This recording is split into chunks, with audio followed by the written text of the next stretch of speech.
Right, so today we're diving into how we can turn one idea into 20 to 30 pieces of content and maybe even more. It's something that I call the Playstack Repurposing Framework, but basically this is a content flywheel. This framework is not set in stone, meaning that depending on the amount of resources you have, the amount of time you have, and how many people are working on this. Now, if you're solo or in a team, this can change in scale and in size and cross-platform. So I just want you to know that this is an ideal situation that I'm going to show you, and whatever is going to work for you, spoiler alert, it's one thing that is most important, but then you know what to do next. So this framework will show you how you can maximize that one idea across platform while staying consistent and not burning out, basically. At the end of the video, I will show you how you can get access to this framework so you can have it besides you and always look back at it and making sure you stay on the right track. Before we jump into it, I'm going to explain what everything means before going into detail, right? So I don't want you to get overwhelmed. Right now, it looks like a lot of information, but it's organized in a way that it's literally following a journey. And once we've done that, I'm going to go over like how many pieces of content you can create from each, what roles there are in this whole framework, what tools you can use. And then at the end, we're going to go through the phases of content marketing to get a better understanding of like, should I be doing all of this, or should I just be focusing on one leg of it or one part of this?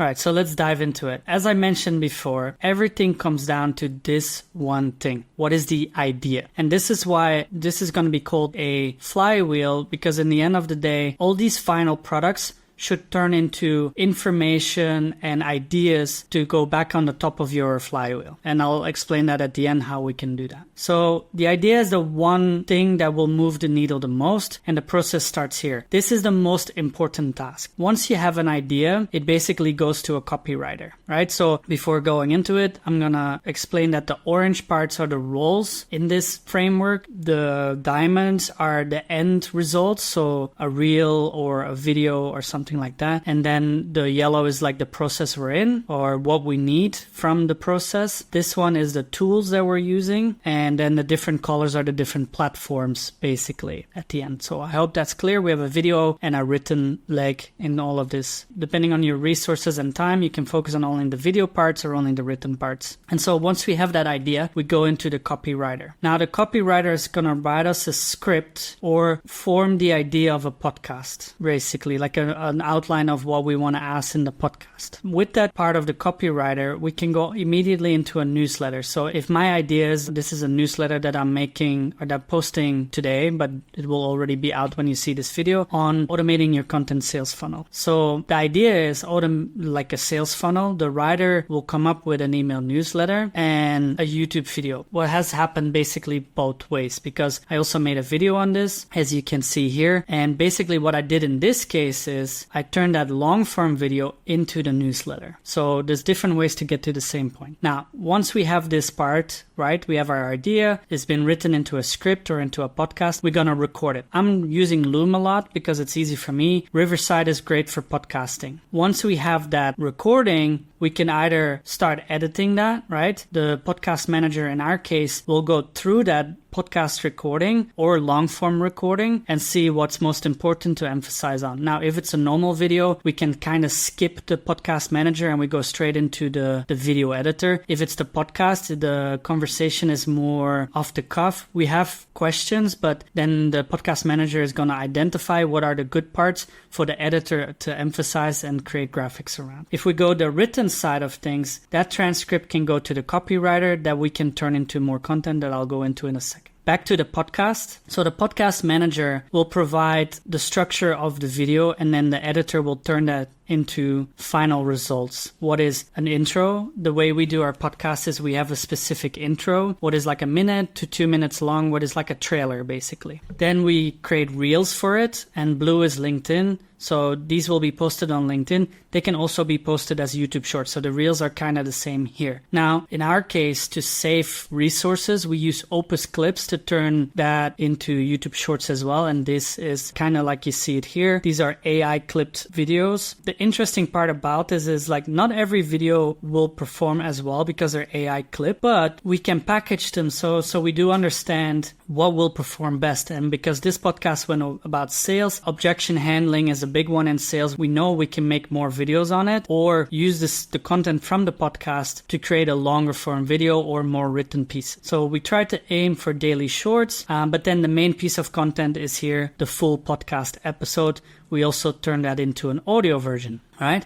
So already from this one long form recording or the podcast recording, we have 5 different pieces of content, or at least we can post across 5 different things. This is the main one, but I'll post the intro, right? This is going to go here, and I create a little bit of text about it, what I will show you in a minute on this side. The reels will go up there as well. I can't post a full podcast on LinkedIn, but this will go on YouTube and the audio will go on Spotify. Now we have the written part, and the written part can go from 2 ways. Like I said, we can go from the email newsletter side of things, where that will actually be our main piece of content. So it can go straight from here, or we can derive that from the video script. Now, the way I do it for an email newsletter, I brainstorm in Notion and then I write it in ConvertKit. As here, I showed this in a previous video, how I use ConvertKit to turn that into an automated sales funnel. Also the topic of this newsletter that I'm posting on September 5th, 2024.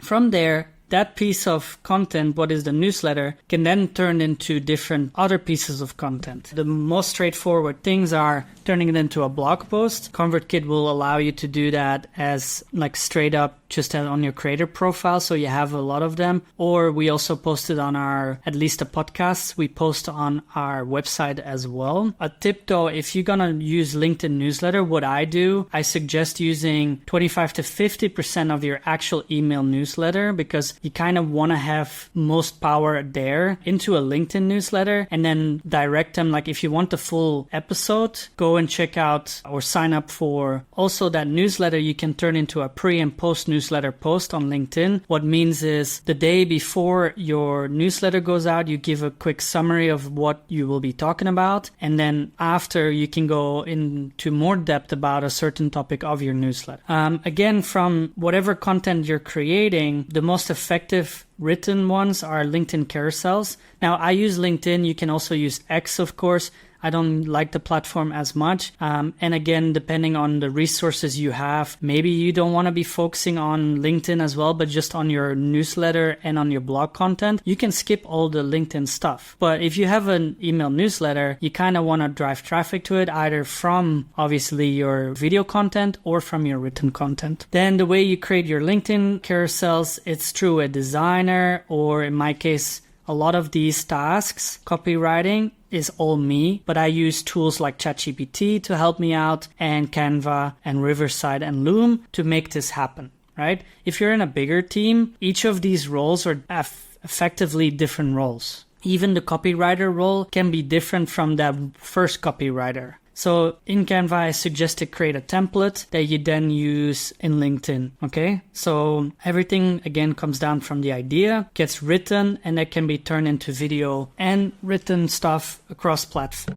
And so we have 5 different platforms. What is email, blog post, what is the website, YouTube content, LinkedIn content, and Spotify. Depending on the consistency and the resources you have, you can create up to 20, 30 pieces of content, even more. Like if you have an hour, 2-hour podcast, this could be 2 shorts a day. Now, I would focus on quality over quantity, or if you're still trying to figure out what to do, then use shorts to come up with better ideas, and that's this part where I will go into. So the different roles are podcast manager, copywriters, video editors, and designer. In my case, I am 2 of these roles, and we have a separate video editor and a separate podcast manager. And the tools are ChatGPT. The effective tools that I use within ChatGPT are the YouTube summary. So I can literally use the transcript and it will provide key takeaways and some small summaries per key takeaway. And I use also the Justin Wells GPT to help me with hook writing, formatting my posts and stuff like that.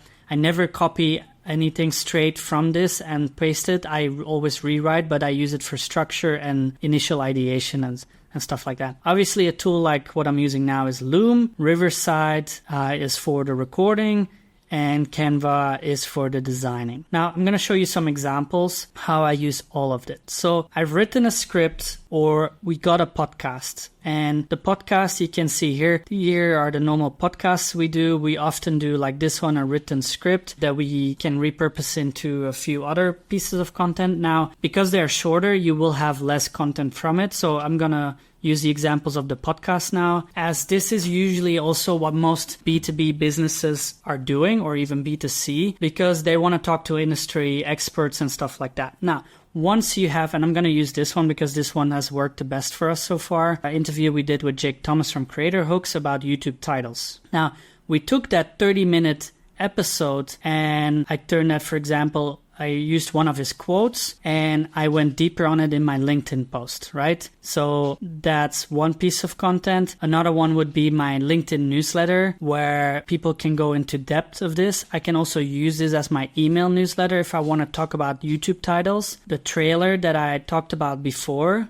this is like a 2-minute intro that like kind of hypes up and wants people to watch the full episode, where I will also break down the key takeaways of that episode for people to really want to watch that. Now we're also working, now that we know that like we created a few pieces of content, we know that a few pieces are working very well, or the topic is doing very well. We're gonna make a shorter video on YouTube titles with interview nuggets from this podcast. So basically from this, I can again create another long form piece of content. And that's where the flywheel comes in. Either you repurpose into more ideas, or basically you get feedback on all your pieces of content, how helpful it is, or people have more questions. And all of this will go back into top of the funnel, the idea box. And that's why it's called a flywheel. So this is what we want to focus on. Create content, get feedback, and repurpose that, or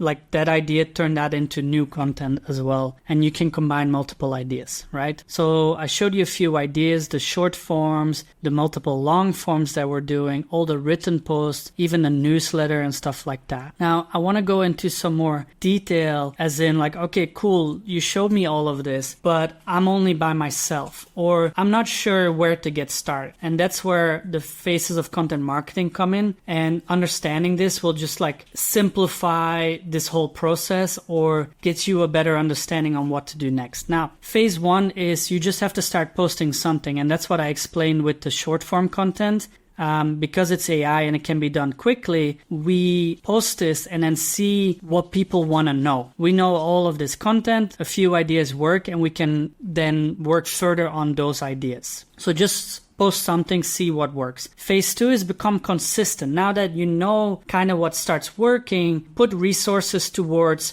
consistency rather than just trying to post different things. Either that's daily, weekly, monthly, whatever, like a weekly newsletter or a weekly podcast or a daily reel or whatever that might be. And this is only on one platform, right? I would, in the first two phases, focus on one platform. Phase three is, okay, now we know what works and we can have the resources to stay consistent. We're going to expand to different platforms. Okay. So you have YouTube, you have LinkedIn, you have your email newsletter and your blog post, and then audio for us. That's 5 different platforms. And we're going to start building more volume on these platforms. Now, once we got into 4 and 5, this is for the bigger teams. We're going to start maximizing the potential of each platform. So understand the maximum posting capacity for each platform and really start adjusting the content to where it's most effective, right? If you record a 1-hour podcast, but there's a lot of fluff in it, let's really start dialing into what content is best in this, what can we cut out, how can we create